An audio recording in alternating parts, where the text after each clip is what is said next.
Hi friends, welcome to Study Bits YouTube channel. और आज हम बात करने वाले हैं भूगोल के बारे में।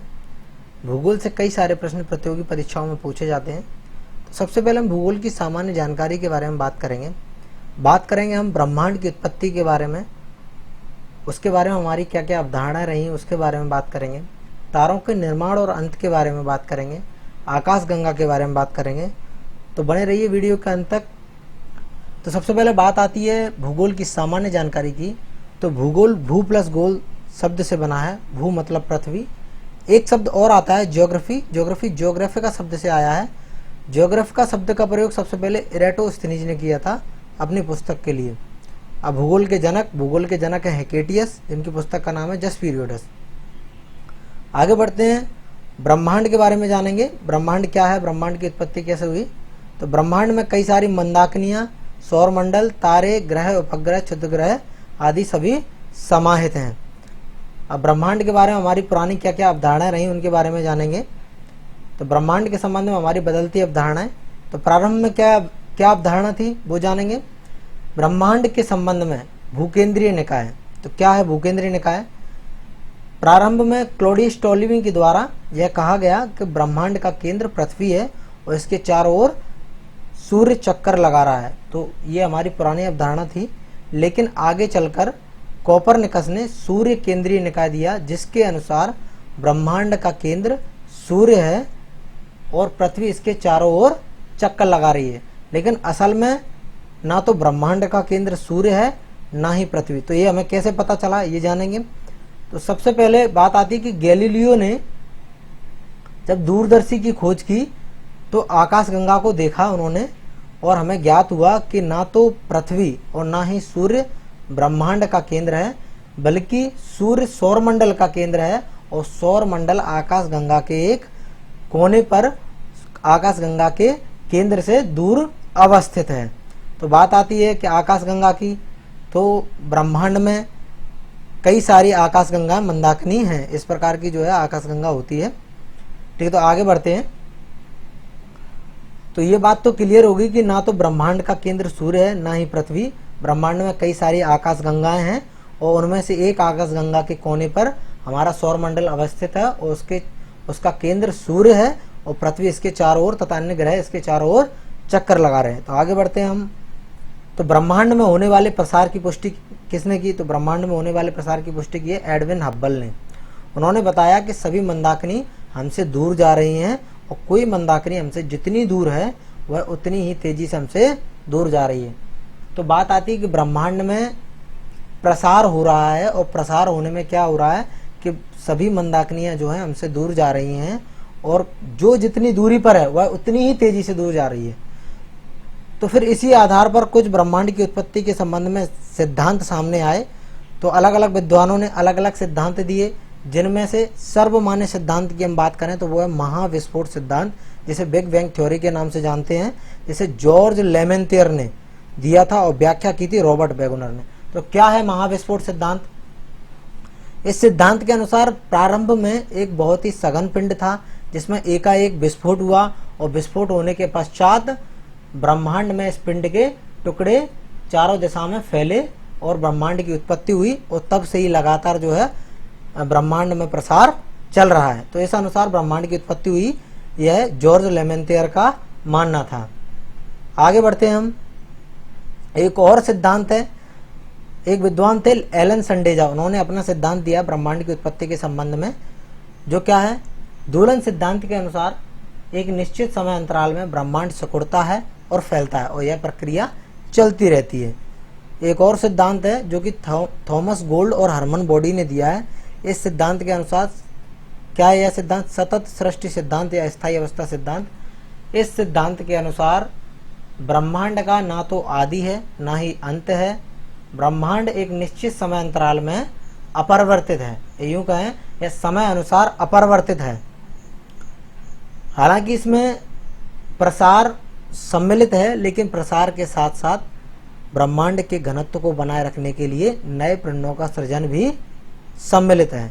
तो थॉमस गोल्ड और हरमन बॉडी ने यह कहा है कि ब्रह्मांड समय अनुसार अपरिवर्तित है, इसका ना तो आदि है ना तो अंत है, इसमें प्रसार हो रहा है, ये सच है, लेकिन प्रसार के साथ साथ नए पिंडों का सृजन भी हो रहा है। तो भाई ब्रह्मांड की उत्पत्ति के संबंध में सबसे जो इम्पोर्टेंट सिद्धांत है, सर्वमान्य सिद्धांत, वो है महाविस्फोट सिद्धांत। इसे आप याद रखेंगे। आगे बढ़ते हैं। अब ब्रह्मांड के बाद हम जानेंगे मंदाकिनी के बारे में। क्या है मंदाकिनी? तो इस तरीके की मंदाकिनी दिखाई देती है। तो देखते हैं क्या है। ब्रह्मांड में उपस्थित तारों के विशाल गुच्छा जो धूल और गैस के पुंज के समान दिखता है। तो तारों के विशाल गुच्छा के समूह जो हैं और धूल और गैस के पुंज के समान जो है दूरी से दिखाई देते हैं, यहाँ से हमें इतनी जो भी है, तो वो मंदाकिनी कहलाती है ना। अब मंदाकिनी कितनी है? तो ब्रह्मांड में लगभग 10⁻11 मंदाकिनी, प्रत्येक मंदाकिनी में 10⁻11 तारे हैं। इस प्रकार तारों की संख्या 10⁻22 कोटि की होती है। अब मंदाकिनी किस किस प्रकार की हो सकती है? एक सर्पिलाकार हो सकती है, दीर्घवृत्ताकार हो सकती है, अनियमित हो सकती है। अभी आप जो मंदाकिनी देख रहे हैं वो सर्पिलाकार मंदाकिनी देख रहे हैं। ये इसका केंद्र है और इसके एक कोने पर सौरमंडल हमारा अवस्थित है और इस केंद्र के चारों ओर जो है वह चक्कर लगा रहा है। आगे बढ़ते हैं कि हमारी पृथ्वी जिस मंदाकिनी में उपस्थित है उसे हम दुग्ध मेखला, आकाश गंगा या मिल्की वे कहते हैं, है ना। और जो कि आकाश में दुग्ध के समान बहती दिखाई देती है, यह सर्पिलाकार है। इसे सबसे पहले गैलीलियो ने देखा, ठीक है ना। और आकाश गंगा की सबसे निकटतम मंदाकिनी आप याद रखेंगे वो है देवयानी या एंड्रोमेडा। जो हमारी आकाश गंगा है उसकी निकटतम मंदाकिनी है देवयानी या एंड्रोमेडा। तो मंदाकिनी एक सामान्य नाम हो गया और हमारी जो मंदाकिनी है उसका नाम है दुग्ध मेखला, आकाश गंगा, मिल्की वे। और इसके ही एक पास जो हमारी आकाश गंगा के पास में एक मंदाकिनी, उसका नाम क्या है? देवयानी या एंड्रोमेडा। अब आगे बढ़ेंगे, हम तारे के बारे में जानेंगे। तारे का निर्माण और अंत कैसे होता है, इसका जीवन का विवरण जानेंगे, ठीक है ना। तो तारे की बात करते हैं। तारा एक गैसीय पिंड है जिसमें नाभिकीय संलयन की प्रक्रिया से हाइड्रोजन के 4 अणु हीलियम में परिवर्तित होकर ऊष्मा उत्पन्न करते हैं, ठीक है ना। तो हमारा सूर्य भी एक तारा है और जिसमें कैसे ऊष्मा उत्पन्न हो रही है आप समझ लीजिए। नाभिकीय संलयन की क्रिया हो रही है, उससे हाइड्रोजन के अणु हीलियम में परिवर्तित हो रहे हैं और हमें जो है ऊष्मा और प्रकाश मिल रहा है। अब तारे की शुरुआती अवस्था जो होती है, प्रारंभिक अवस्था होती है, उसके बारे में बात करेंगे। वो है आदि तारा, प्रोटोस्टार। इसका निर्माण कैसे होगा? इसका निर्माण मंदाकिनी में उपस्थित हाइड्रोजन और हीलियम गैस के संघनन से प्रारंभ होता है। आगे चलकर यह सिकुड़ता हुआ पिंड गुरुत्वाकर्षण बल के कारण सघन गैसीय पिंड बन जाता है। तो बात आती है, देखो कैसे निर्माण होता है तारे का, ठीक है ना। तो ये है एक मंदाकिनी। इस मंदाकिनी में जो हाइड्रोजन और हीलियम गैस हैं उनके संघनन से, ठीक है ना, संघनन के पश्चात तारे का जो है निर्माण होगा, ठीक है ना। तो संघनन, ये गैसें संघनित होती जाएंगी गुरुत्वाकर्षण के बल के कारण और संघनित होती जाएंगी, ठीक है ना। अब आदि तारे से तारे का निर्माण कैसे होगा वो बात करते हैं। तो आदि तारे में आगे भी संकुचन चलता रहता है। संकुचन के कारण अणु आपस में टकराते हैं जिससे ताप बढ़ता है, ठीक है ना। और 10 जब 7 डिग्री सेंटीग्रेड ताप हो जाता है ना, वहाँ नाभिकीय संलयन की प्रक्रिया स्टार्ट होती है और जिससे ऊष्मा उत्पन्न होती है और हमें जो है तारा हमारा चमकने लगता है या यूं कहें प्रकाश उत्सर्जित करने लगता है। तो ये आप याद रखना था कि 10⁻7 डिग्री सेंटीग्रेड पर नाभिकीय संलयन की प्रक्रिया स्टार्ट हो जाती है। अब तारे के जीवन का विवरण हम बात करेंगे कि तारे के जीवन के विवरण के बारे में।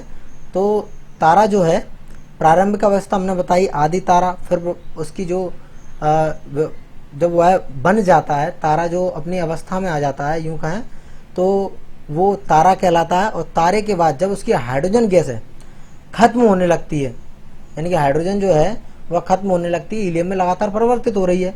जब हाइड्रोजन गैस कम हो जाती है तो उसका रंग लाल कलर का हो जाता है, जिसे लाल दानव तारा या रक्त दानव तारा कहते हैं। इसका प्रकाश भी जो है नॉर्मल तारे से कम होता है। अब यहाँ से 2 स्थितियों पर निर्भर करता है कि तारे की जो अगली अवस्था क्या होने वाली है। देखिए ध्यान से देखना है। यदि तारे का द्रव्यमान सूर्य के द्रव्यमान से कम है या बराबर है तो क्या स्थिति होगी? 2 स्थितियां देखिए। यदि तारे का द्रव्यमान सूर्य के द्रव्यमान से बहुत अधिक है, ठीक है ना। तो सबसे पहली स्थिति जानेंगे, यदि तारे का द्रव्यमान सूर्य के द्रव्यमान से कम है या बराबर है तो वह श्वेत वामन बनेगा और आगे चलकर वह कृष्ण वामन में तब्दील हो जाएगा। तो श्वेत वामन में क्या होगा? श्वेत रंग का होगा, ऊष्मा विशेष नहीं होगी इसमें, ना ही प्रकाश विशेष होगा और आगे चलकर वह कृष्ण वामन यानी काले कलर का रंग का हो जाएगा, ठीक है ना। तो हमारे जो सूर्य है उसकी भी कंडीशन यही होने वाली है, आगे चलकर वह श्वेत वामन बनेगा और फिर कृष्ण वामन, ठीक है ना। यदि अब तारे का द्रव्यमान सूर्य के द्रव्यमान से बहुत अधिक है, उस स्थिति में क्या होने वाला है ये जानेंगे। तो सूर्य के द्रव्यमान से तारे का द्रव्यमान अधिक है तो वह स्थिति बनने वाली है अभिनव तारा की, सुपरनोवा की स्थिति। इसमें क्या होता है, जो बाहरी आवरण होता है तारे का, बाहरी आवरण होता है उसमें विस्फोट होता है और वह अलग हो जाता है। जो अंदर का क्रोड बचता है या यूं कहें अंदर का भाग बचता है वह आगे चलकर न्यूट्रॉन तारा में परिवर्तित होता है, फिर कृष्ण छिद्र यानी ब्लैक होल के स्थिति ले लेता है। तो आज के लिए बस इतना ही, मिलते हैं अगले वीडियो में। वीडियो को लाइक जरूर करें, चैनल को सब्सक्राइब करें। धन्यवाद।